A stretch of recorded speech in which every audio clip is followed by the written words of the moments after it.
Hola amigos, bien o no, saludos desde Medellín.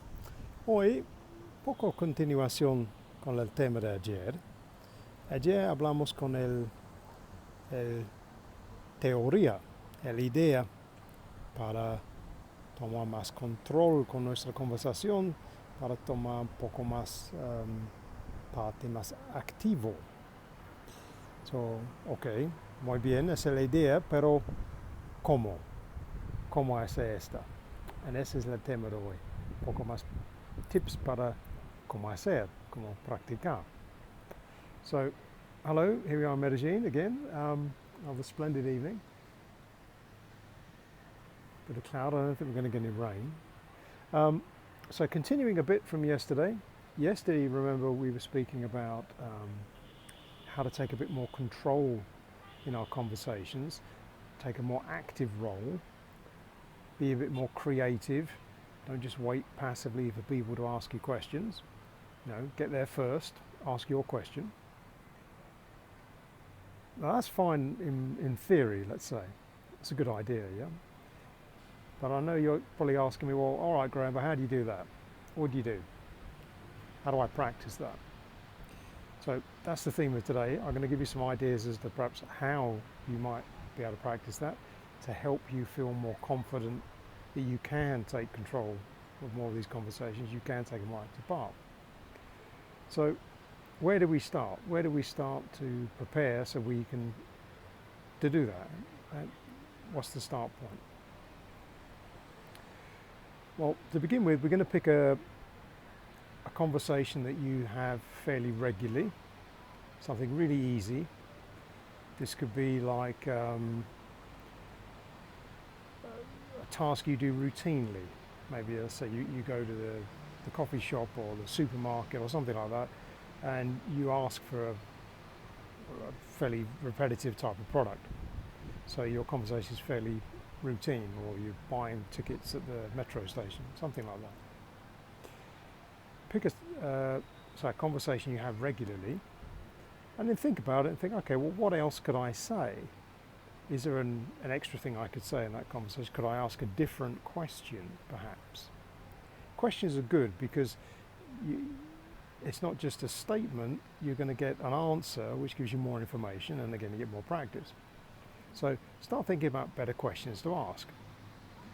Where can we find these questions? Well, okay. We might look at examples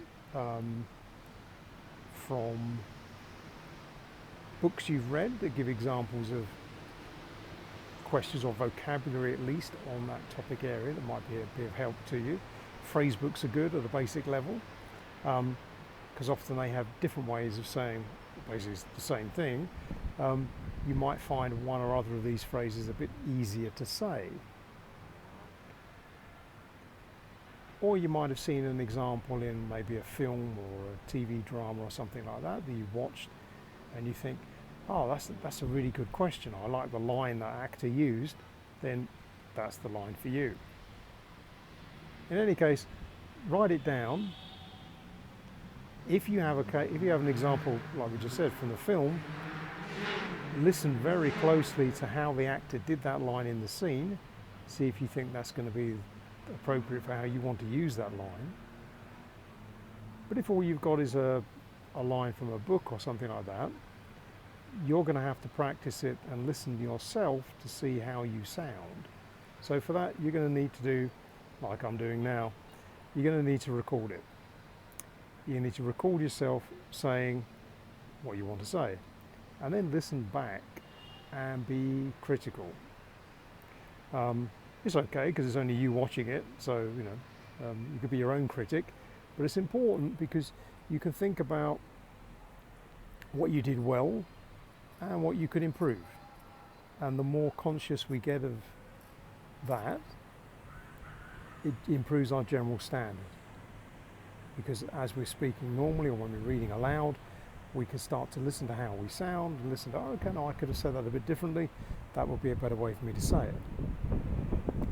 So it's a bit of that. Find yourself a good example.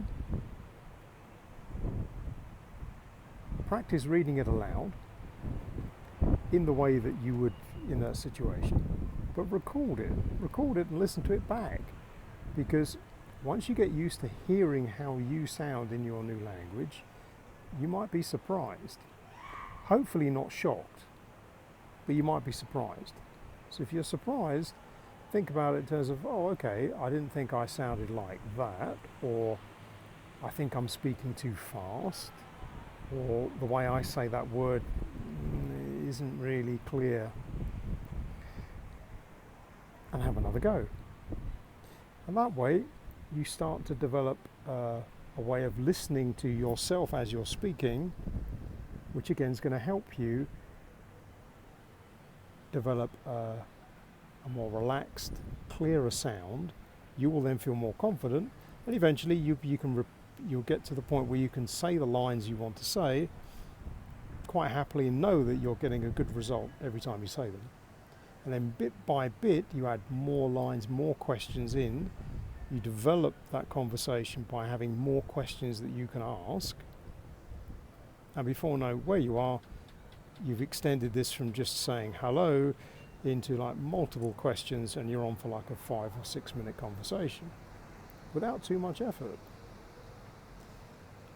And then of course you can expand with more technical reading to give you wider vocabulary, and you just keep repeating in that process. Maybe at the beginning just reading aloud from a passage from the book to get yourself familiar with the vocabulary, but then after that take some of those phrases, see how many of those you can use as questions in further conversations, and bit by bit you can develop the depth of the conversation you're having. So that's the idea. Déjame saber en los comentarios how you find that, if you find that helpful. I hope so. And from Medellin for now, at least, we shall say, cheerio.